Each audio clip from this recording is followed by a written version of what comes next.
로마서 1장 18절에서 25절 말씀입니다.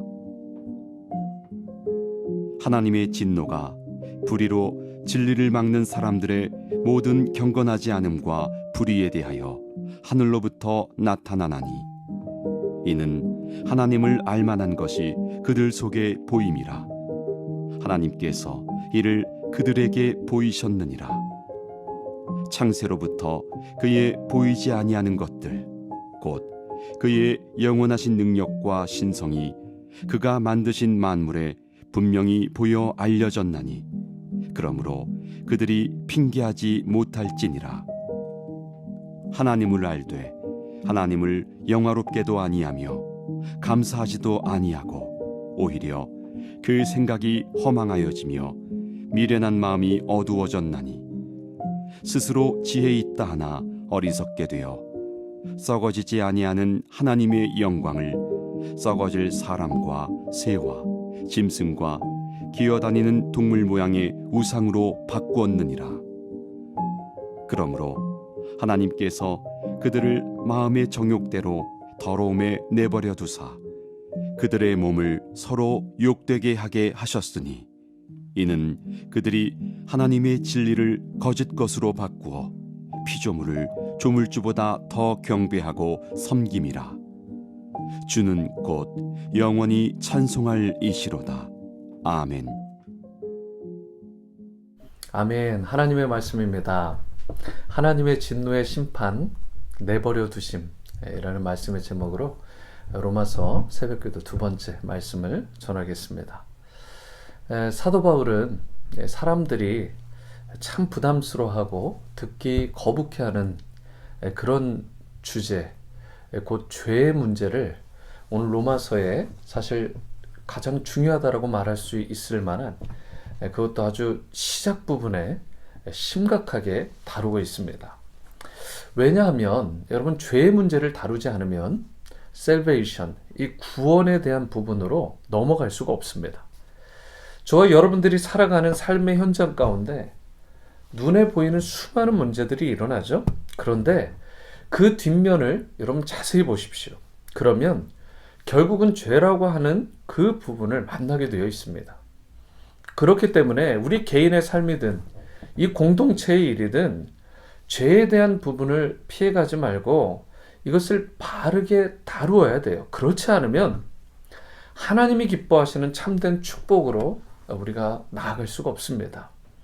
오늘은 죄를 다루는 그런 첫 시간인데 1장 18절에서 25절 오늘 이 본문 그리고 플러스 32절까지의 내용 가운데 보면 이 이방인의 죄에 대한 부분들, 특별히 하나님을 몰랐던 사람들이죠.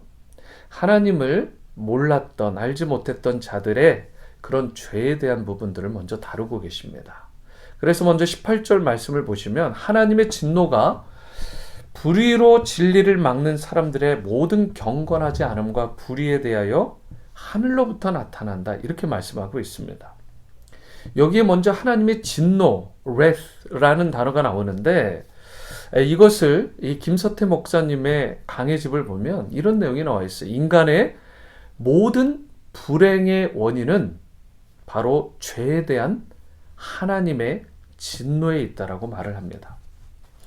그런데 하나님은 언제까지 진노하시느냐? 18절을 보시면 모든 경건하지 않음과 불의에 대하여 진노하신다라고 말씀합니다. 여기서 경건하지 않다라는 말에 대한 의미가 참 중요한데요. 이것은 정말 해서는 안 될 일인데 하나님을 두려워하지 않는다라는 뜻입니다. 하나님을 두려워하지 않는 자가 불경건한 자들입니다. 하나님을 본능적으로 거부하고 무시하고 하나님 없이 그렇게 교만하게 뻔뻔하게 살아가는 삶, 이것이 불경건함이고 이것이 성경이 말하는 죄입니다. 그런 의미에서 요즘 세상 가운데 얼마나 많은 사람들이 이 죄 가운데 빠져 있는지 모릅니다. 하나님 두려워하지 않고 거부하고 무시하며 살아가는 자들. 여러분 또한 18절의 불의는 하나님 없이 마음대로 살 때에 그 잘못된 열매를 말해요. 하나님 없이 마음대로 살면 불의의 열매, 죄의 열매를 맺게 되어 있습니다. 죄라는 것은 한마디로 정리하면 하나님을 제외시키고 하나님 없이 내 마음대로 하고 싶은 대로 살아가는 것입니다. 이것이 포스트 모던의 전형적인 모습인데 이 포스트 모던 자체가 사실은 죄의 덩어리입니다. 여러분, 그리고 이처럼 하나님을 등지고 하나님 없이 살아가는 삶에 대한 진노가 하나님의 진노다, 이 심판이다라고 말하고 있는 거죠. 그런데 우리의 불의와 경건하지 못함에 대한 이 심판이 어디로부터 온다라고 말하고 있죠. 18절 하반절 다시 보시면 모든 경건하지 않음과 불의에 대하여 하늘로부터 온다라고 말하고 있습니다.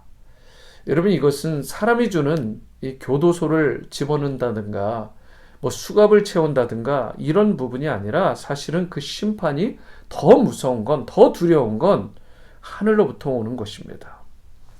하나님이 심판을 직접적으로 주신다는 뜻입니다. 이것만큼 두렵고 무서운 게 어디 있겠습니까? 그런데 여기서 주목할 부분이 있는데 나타나나니라는 단어인데 이 단어는 사실은 현재 시제입니다. 바로 이 말은 우리가 죽어서만 심판을 받는 게 아니라 이 땅 가운데 우리가 처한 이 현장 가운데에서 심판을 이미 받게 된다라는 뜻입니다. 지금 심판을 받는다. 지금 심판이 그 인생 가운데 나타난다라는 것입니다. 여러분, 이 말은 하나님 없이 살아가고 하나님을 거부하는 인생 그 자체가 엄청난 심판과 진노의 삶이라는 것입니다. 그래서 에베소서에서는 이것을 영적인 죽음이다라고 말을 합니다. 하나님과 분리되고 단절된, 하나님으로부터 배제되고 거부된 인생, 이미 비참하고 저주받고 심판받은 인생이라는 것입니다. 저들의 얼굴도 그렇고 심령을 들여다보면 모든 게 다 시커먼 것입니다. 왜 그러냐면 이미 하나님의 심판이 그에게 임했기 때문에 그렇습니다. 의도적으로 거부한 인생들에게. 여러분, 19절에서 20절 말씀을 보시면 이는 하나님을 알만한 것이 그들 속에 보임이라. 하나님께서 이를 그들에게 보이셨느니라. 창세로부터 그의 보이지 아니하는 것들 곧 그의 영원하신 능력과 신성이 그가 만드신 만물에 분명히 보여 알려졌나니 그러므로 어떻다고요? 그들이 핑계하지 못할 것이다. 하나님이 여러분 제너럴 레벨레이션이라고 하죠. 일반 계시, 일반 은총, 이런 일반적인 모든 자연 만물들 가운데 하나님께서 스스로를 계시하시고 드러내시고 보여주시는, 그런데 이러한 것들을 계시하고 드러내시는 두 가지 채널 방식이 있는데 그것은 19절에 의하면 양심, 그 사람의 양심을 통해서 하나님이 없다라고 말할 수 없게 만들고 20절에 보시면 천지 만물에 깃들여 있는 그 하나님의 숨결과 손길을 보면서 하나님 없다라고 감히 말하는 것은 이것은 있을 수 없다, 핑계할 수 없다, 그런 것들을 통해서라도. 여러분, 하나님은 양심을 통해서 그리고 또 모든 창조 만물을 통해서 이처럼 하나님을 다 드러내셨어요. 핑계할 수 없을 만큼. 그런데도 불구하고 왜 여전히 인생들이 주위에 보시면 가족 가운데, 이웃 가운데, 직장 동료 가운데, 세상 가운데 그 수많은 사람들이 하나님의 존재를 부정하는 것일까? 성경은 분명하게 말합니다. 의도적으로 강팍하게 바로처럼 자신들의 마음의 문을 닫고 하나님을 거절했기 때문에, 리젝트했기 때문이라. 여러분, 그런데 사도 바울은 그들의 그런 행위에 대해서 그들이 핑계하지 못할 것이라고 다시 한번 말하는 것입니다.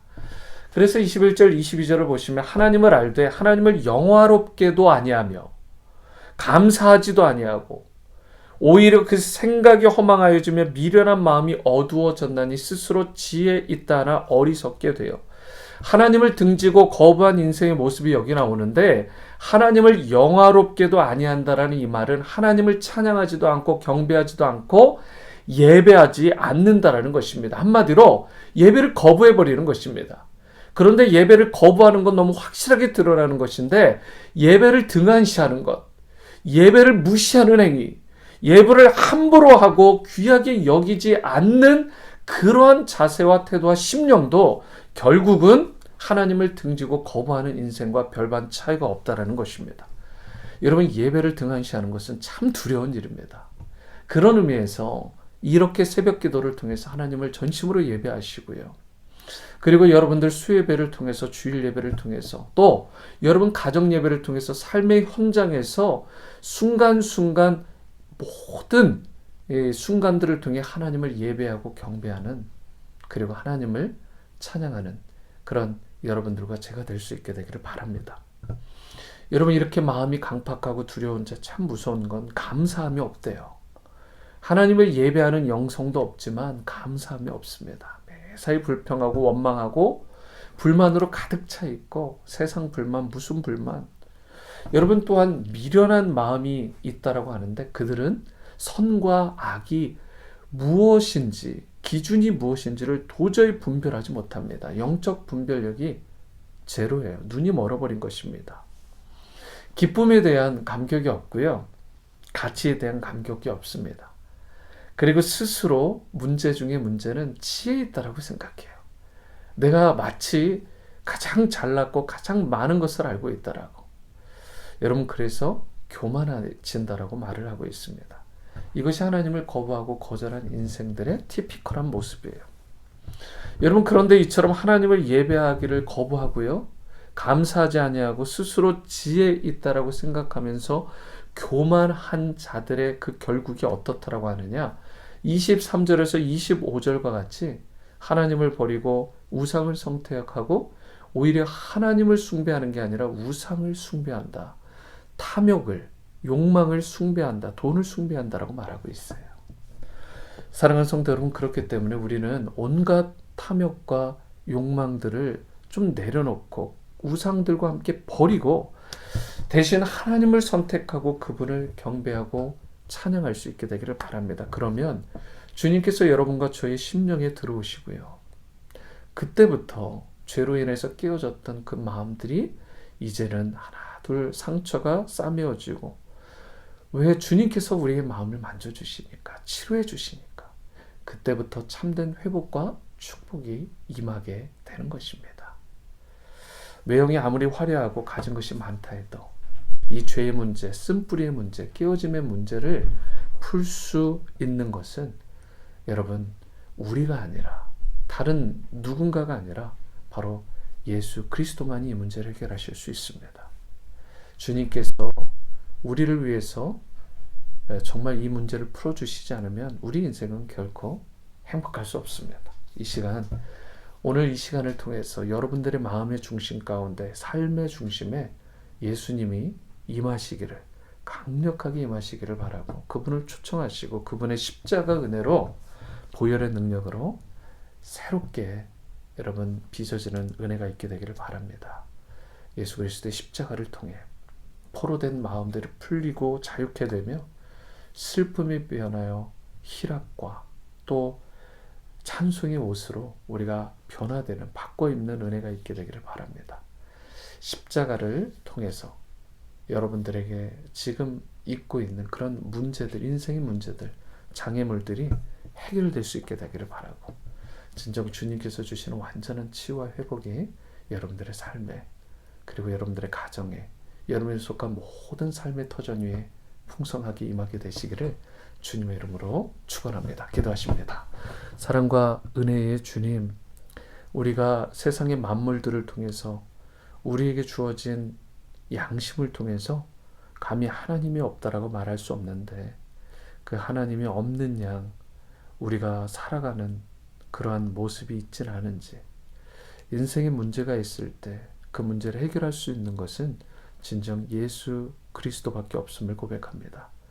주님의 십자가 보혈로 다시 한번 이 새벽에 씻어지는 은혜가 있게 도와주시고, 우리의 가정이 덮어지게 도와주시고, 또한 우리의 교회 공동체가 온전히 씻어지고 덮어지게 하시고, 정말 우리가 밟고 우리가 만지는, 또 기도하는 영역마다 성결케 되는 놀라운 역사, 죄의 문제 해결과 온전한 치유와 회복이 일어나는 은혜가 우리의 모든 삶의 터전에 임할 수 있도록 은총을 베풀어 주옵소서.